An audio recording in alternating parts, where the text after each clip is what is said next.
ሰላም እንዲናችሁ በያላችሁበት ሁሉ ነገር ሰላም ነው። አሸይና አንድ ያላችሁ ሞኝላችኋለሁ። ብዙዎች ስትገቡ እንደልማዳችሁ ላይክ እና ሼር እያደረጋችሁ ሐሳቦቻችሁ ለብዙዎች አካፍሉ። ለዚህም ከልቤ አመሰግናችኋለሁ። ዛሬ ሚዛናችን ይዘን መጣን። እንግዲህ በማህበራዊ ጉዳዮቻችን አርቲስት ሳምሶን ታደሰም ነው አሁንም እንደገና ጉዳይ አገርሽታል። እንግዲህ ከዚህ በፊት አርቲስት ሳምሶን ታደሰ ከባለቤቱ ጋር የነበረው አለመግባባት ታውቁታላችሁ። መሃል ላይ እንግዲህ ፓስተር ቸሪ ሁሉ ገብቶ አስታርቆ ነበር።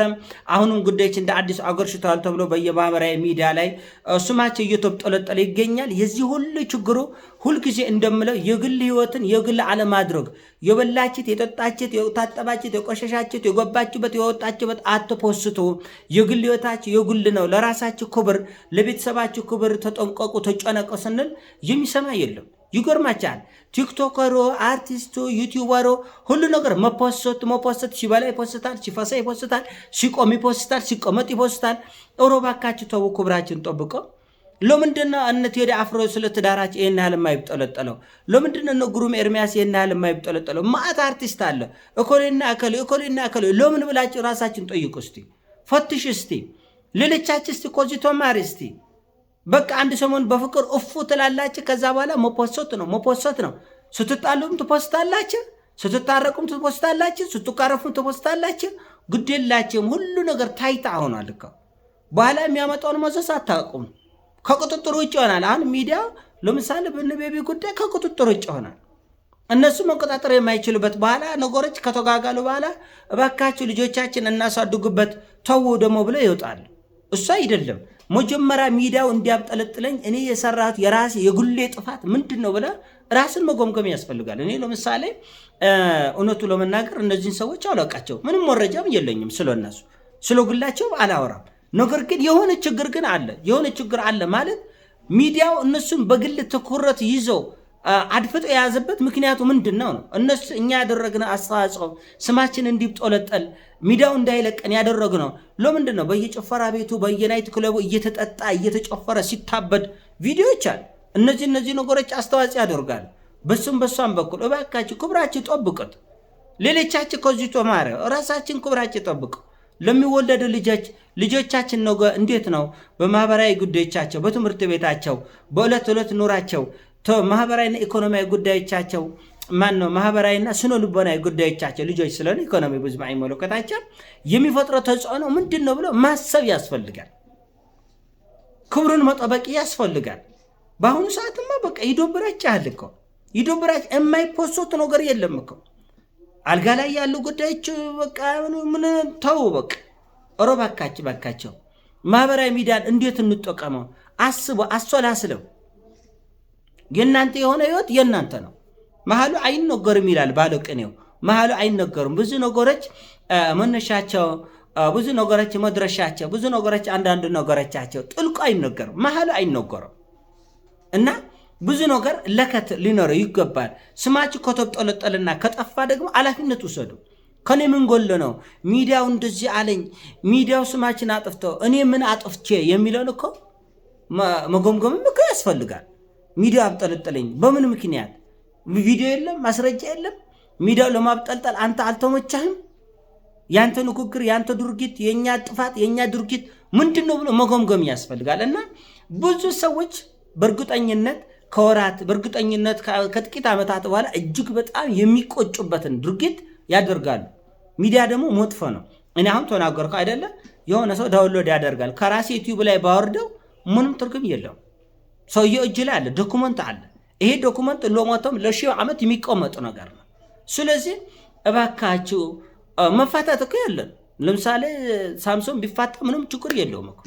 ማዕት ሰው ይፋታል፣ ፕሬዚዳንቶችም ይፋታሉ፣ ቀዳማዊ እመቤቶችም ይፋታሉ፣ በዓለም ላይ ትልልቅ መሪዎች ይፋታሉ። መጋባትም ያለ ነው፣ መፋታትም ያለ ነው። ነገር ግን በልኩና በስርዓቱ ብታደርጉት ምን ችግር አለ? ያዝኙ ልቆቅኝ ማለት ውስጥ ምን አስገባቸው? ለምን ክብራቸው አትጠብቁም? ብዙ አርቲስቶች አሉ ኢትዮጵያ ውስጥ 30 ዓመት 40 ዓመት ኮሽ ሳይል በፍቅር የኖሩ ሰዎች አሉ። ለምንድነው የኛ የተለየ ሆነ ብለው ራስን መጎምገም ጥሩ ነገር ነው። እውነቴን ነው የምላችሁ። እኔ ስለሳ መጥፎ ነገር ላወራም አልችልም፣ መረጃም የለኝም። ነገር ግን ዝም ብሎ አንድ ጥፋት ላይ እዛ ሲሆን ይዶብራል። ክብር መስጠት ያስፈልጋል። ለራሳቸውም ክብር ስጡ፣ ለልጆቻቸውም ክብር ስጡ። እኔ ባለቤት እውነቱ ለመናገር አንዳንድ ነገሮች ጭፈራችን መድረክ ላይ የሚደረገው ውዝዋዜዎቹ እናትነትን የማይመጠን ትዳር የተከበረ ትዳር የልጆች እናት የሆነች ሴት ጭፈራ ቤት ላይ እንደዛ አንዳንድ ነው ይደብራሉ። በቃ እኔ አላውቅም የሆነ ሆኖ ዲቴል እኔ ማውራት አልፈልግም። ግን እኔ ክብሬ እንዲጎድል ምን አጥፍቻለሁ? ሰዎች ዝም ብሎ ሚዲያ ዝም ብሎ ኮሚኒቲ ተነስታ በነገራችን ላይ መረጃ ቀረም ከዚህም ሚዲያው ዝም ብሎ ማውራት ቢፈልግማ እኔ ቴዲ አፍሮን ሲያብጠለጥል ይል ነበር። ግን ፍንጭ አይሰጡም። ፍንጭ መስጠት የለባቸው። ፍንጭ ሳይሆን እንደው እዩልኝ ስሙልኝ ውስጥ የሚገቡ ሰዎች አሉ።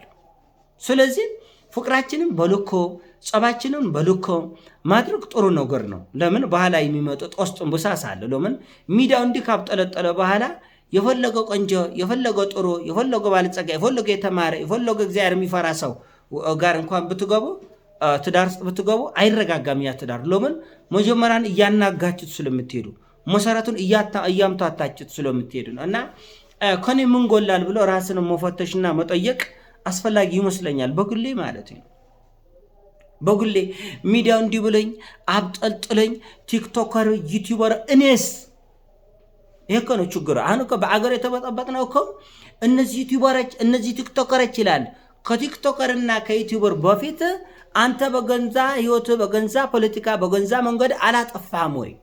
ምክንያት አልሰጠህም ወይ? እንደው ምንም ፍንጭ ሳይገኝ ኦዲየንስ እኮ ዶዶ አይደለም። ዩቲዩበር ስላወራ ብቻ አንድ ነገር ተከትሎ አይሮጥም። ይሄን ነው እኮ ወይኔ እከሌ የሚባል ዩቲዩብ እንደዚህ አወራ ብለው ህዝብ አይከተልም። እንደ ዩቲዩብ ቁጭ ብለው የሚያከስት ጂኒየሶች አሉ፣ ዶክተሮች አሉ፣ ነጋዴዎች አሉ፣ ኢንጂነሮች አሉ፣ መንፈሳዊ ሰዎች አሉ፣ ዓለማዊ ሰዎች አሉ። ሚዲያው ነው እንደዚህ ያብጠለጠለኝ። አሁን አረጋይ በየጭፈራ ቤቱ እስክስታውን ስታስነካ የነበረች ሲያስነካ የነበረው ግለሰብ አረኔ እኮ ምናምን ይላል። እንዴት ይሄ ቪዲዮስ ያ ቪዲዮስ የሚቀርቡ መረጃዎችንስ ምን ታደርጋቸዋለህ? እና እነዚህ ዩቲዩበሮች ነው እንደዚህ የሚያደርጉት፣ እነዚህ ቲክቶከሮች። ይሄ ምንድነው? ዩቲዩበሩን ንቀት ብቻ አይደለም፣ ተመልካችንም ደደብ አድርጎ ማሰብ ነው። ተመልካች ያያል ግራና እኛ ስለተናገሩን አሁን የኔን ነገር ቁም ነገር ብሎ የሚሮጥ ሰው አለ እንዴ? መረጃ ያጣራል እኮ የኔ ተመልካቾች። ለምሳሌ እኔን ሰምተው ፈታዴል ይሰማል፣ ኢትዮ ፎረም ይሰማል። 2 3 4 ቁጭ ብለ 30 40 ደቂቃ ወሰድ ያደርጋሉ። የኔ ሐሳብ ካልተመቻቸው 4ኛ ደቂቃ ላይ ሄደዋል እነሱ 2 3ኛ ደቂቃ አቋርጦ ይወጣል። ለምን? መረጃቸውን ብስል ያለ እንዲሆን ይፈልጋል። ስለዚህ አንድ ማወቅ ያለባቸው ነገር ተመልካቾች አይደለም ወይም ደግሞ ዩቲዩበር አይደለም የእናንተን ህይወት የሚያበላሸው። ፖለቲከኞችም እነዚህ ዩቲዩበሮች እያለ ሲወቅሳል። አንተ ምንም አላጠፋም። ህይወት እንዲበላሽ ስምህ እንዲጠፋ ክብር እንዲጠፋ ምንም መረጃ የለም፣ ምንም ማስረጃ አላሰጠህም፣ ምንም ፍንጭ የለም አንተ ጋር። እና ራሳቸውን ከመገምገም ይልቅ እጃቸውን ሰው ላይ ለመጠቀም የሚሮጡ ሰዎች አሉ። ትክክል አይደለም።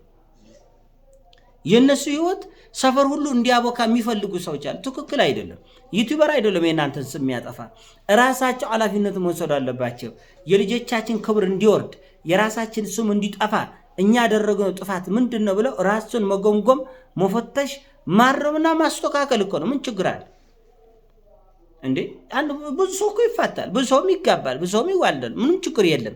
የኛ ለምን እየተለየ ሆነ? የኛ ጉድለታችን ምንድነው ብለው ራስን መፈተሽ መጠየቅ ማስተካከል። አሁንም ደግሞ ይወስዳል እላጭ አለ ኃላፊነት ወሰዱ።